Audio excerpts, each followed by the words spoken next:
ladies and gentlemen, our Commander-in-Chief, President Donald Trump. Thank you.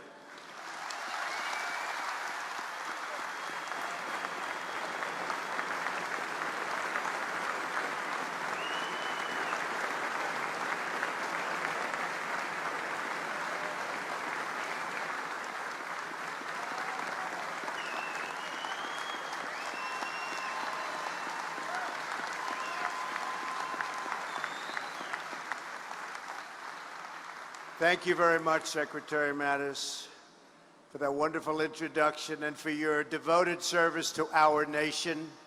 Nobody's done it like you. I'm thrilled to be back on this magnificent ship for this historic moment with the amazing men and women of the United States Navy.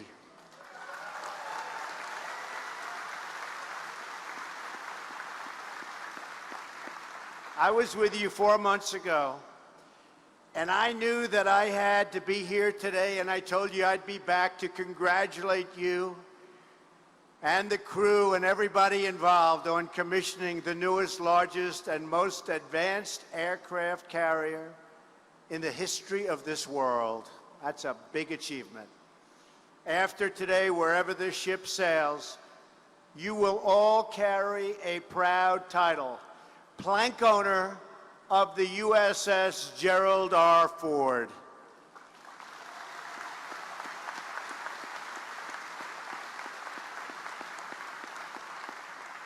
For the rest of your lives, you'll be able to tell your friends and family that you served on the greatest ship in the United States Navy, and in my opinion, on the greatest ship anywhere in the world. Everyone should take a moment to celebrate this incredible achievement. I want to thank the many public servants who have joined us here today: Treasury Secretary Mnuchin, Governor Snyder, Governor McAuliffe, Senator Wicker, and members of Congress, Secretary Stackley, Admiral Richardson, senior military leaders, and of course, the great Captain McCormick.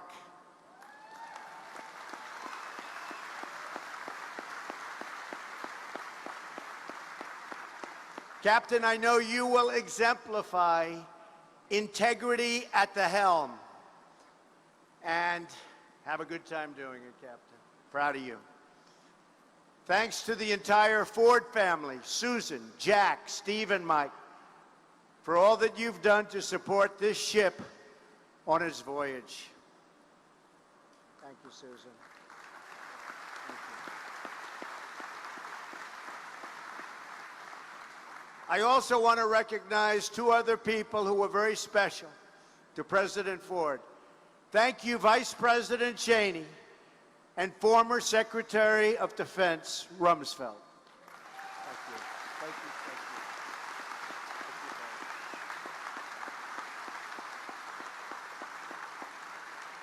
Thank you. They look great. They look great. As we put this stunning ship into the service of our nation, we must also pay tribute to the thousands of citizens, military and civilian, who helped design and build her. Their love of country has been poured into every rivet and bulkhead on this vessel. You hammered, chiseled, and sculpted this mighty hull. You were there when the first steel was cut, when the turbines first roared to life, and when those beautiful bronze propellers first began to spin, and spin they did. And now you are here to witness the moment when your incredible work of art becomes the pride of the United States Navy and a symbol of American power and prestige, no matter where in the world you go. American steel and American hands have constructed a 100,000-ton message to the world.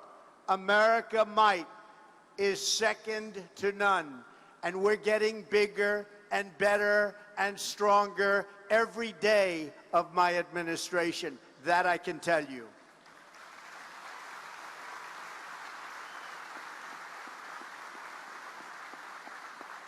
Wherever this vessel cuts through the horizon, our allies will rest easy, and our enemies will shake with fear, because everyone will know that America is coming, and America is coming strong.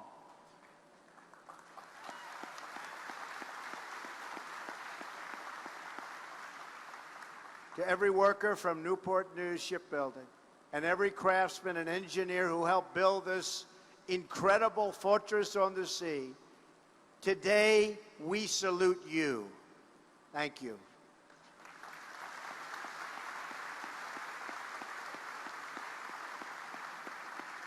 Your skill and your grit build the instruments of war that preserve peace.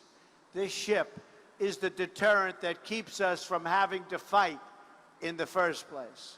But this ship also ensures that if a fight does come, it will always end the same way.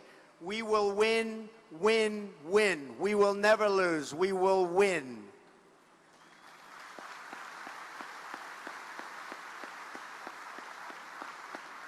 When it comes to battle, we don't want a fair fight. We want just the opposite. We demand victory, and we will have total victory, believe me. Having the best technology and equipment is only one part of the American military dominance. Our true strength is our people. Our greatest weapon is all of you. Our nation endures because we have citizens who love America and who are willing to fight for America.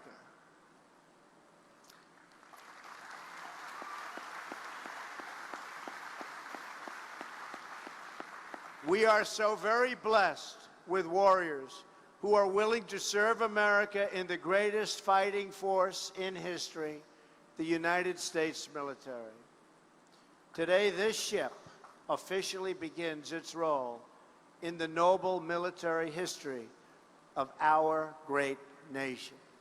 In a few moments, I will commission this wonderful, beautiful, but very, very powerful warship. Captain McCormick will assume command. He will set the first watch, and then the crew of the Gerald R. Ford will man the ship and bring her to life.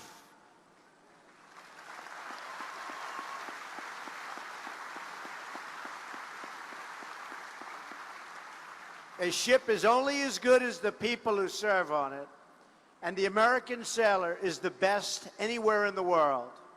Among you are great welders, radar technicians, machine operators, and pilots.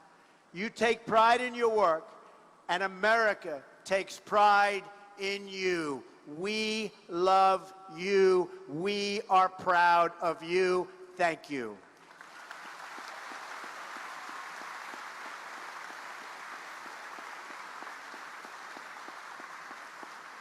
But that is why it is so fitting that this ship is named after a sailor of tremendous character, integrity, and wisdom. You know that, Susan. Gerald Ford was raised in American heartland. He grew up in Grand Rapids and became an Eagle Scout. He played football at the University of Michigan on a team that won 2 national championships. And listen to this, on that great team, he was named MVP. Not bad.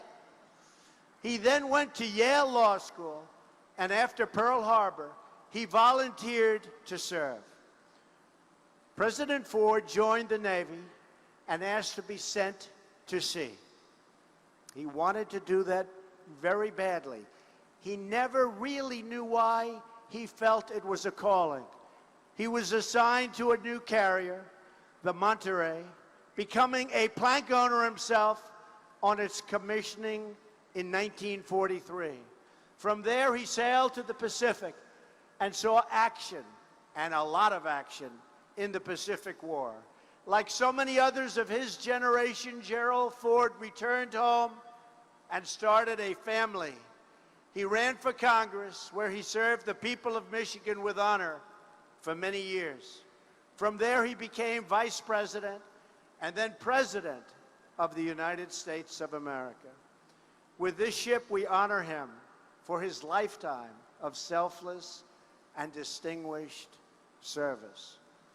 We also remember his wife, Betty. I remember her well.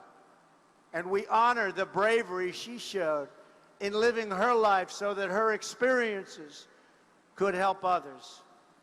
Susan, she was a great woman, a great woman.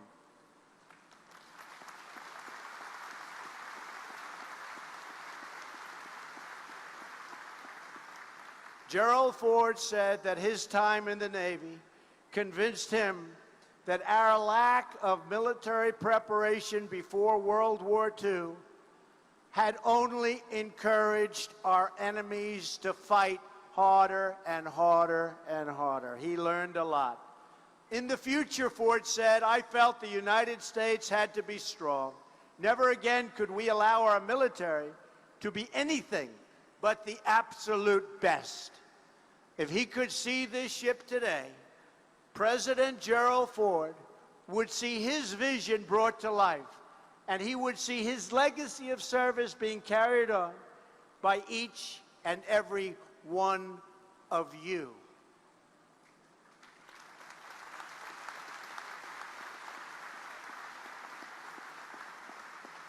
Gerald Ford embodied American values like few others. Love of family, love of freedom, and most of all, love of country.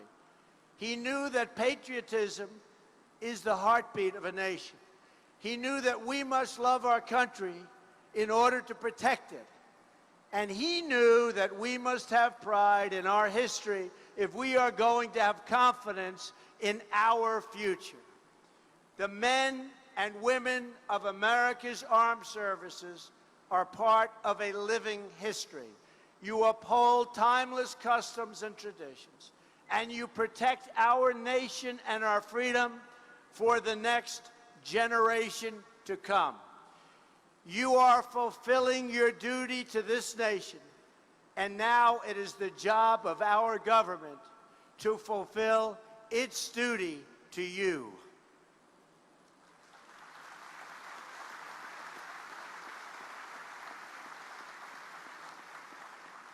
For years, our government has subjected the military to unpredictable funding and a devastating defense sequester. You remember that?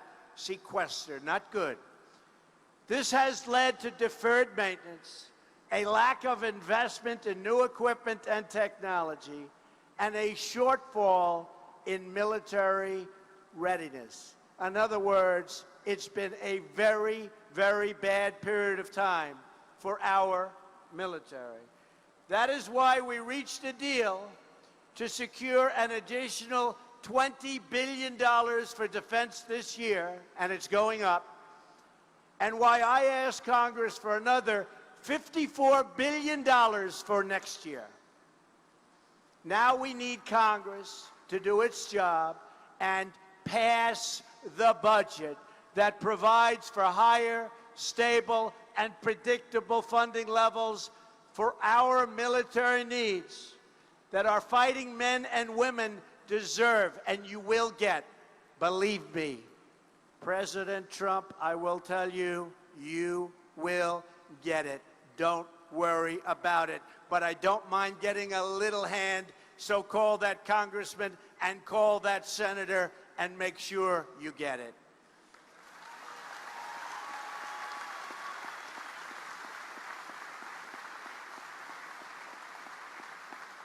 And by the way, you can also call those senators to make sure you get health care.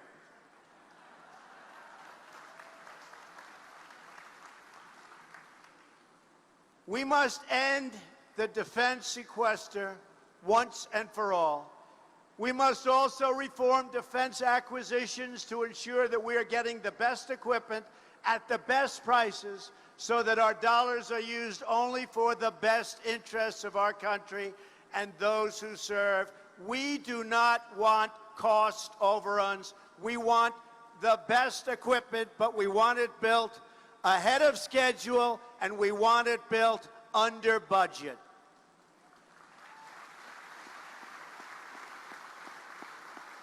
This is the very least we can do for the patriots who have volunteered to give their sweat, their blood, and if they must, their very lives for our great nation.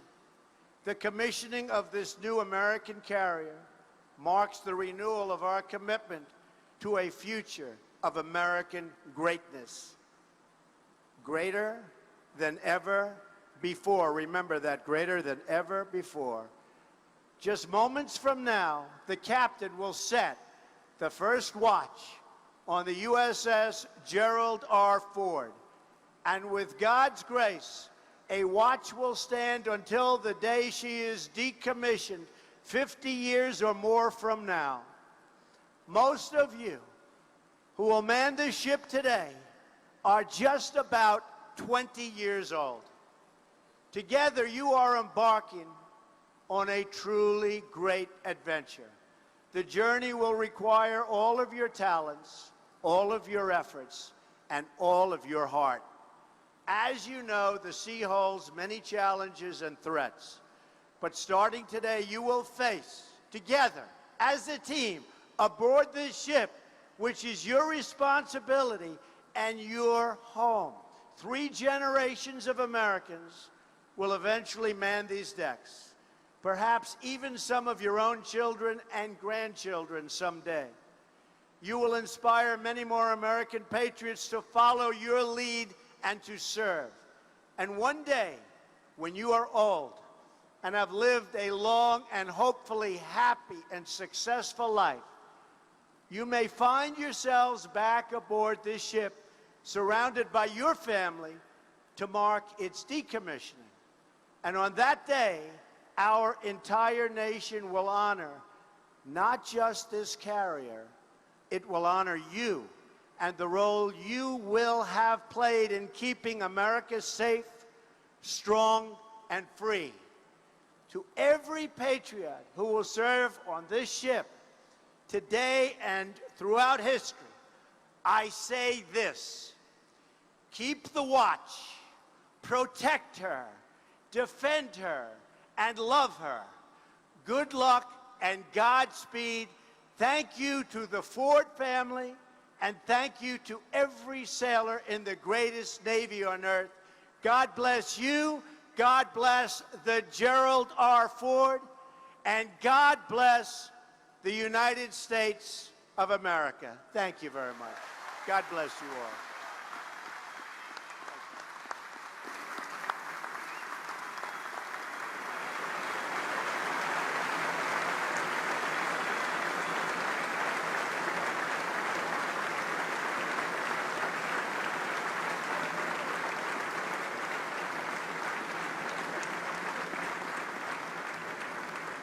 Thank you, Mr. President, and I would be honored if you would place Gerald R. Ford in commission.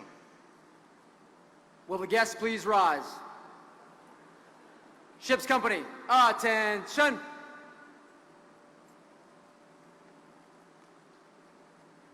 I hereby place United States ship Gerald R. Ford in commission.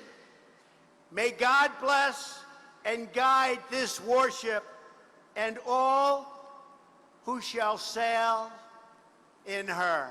God bless you. Thank you.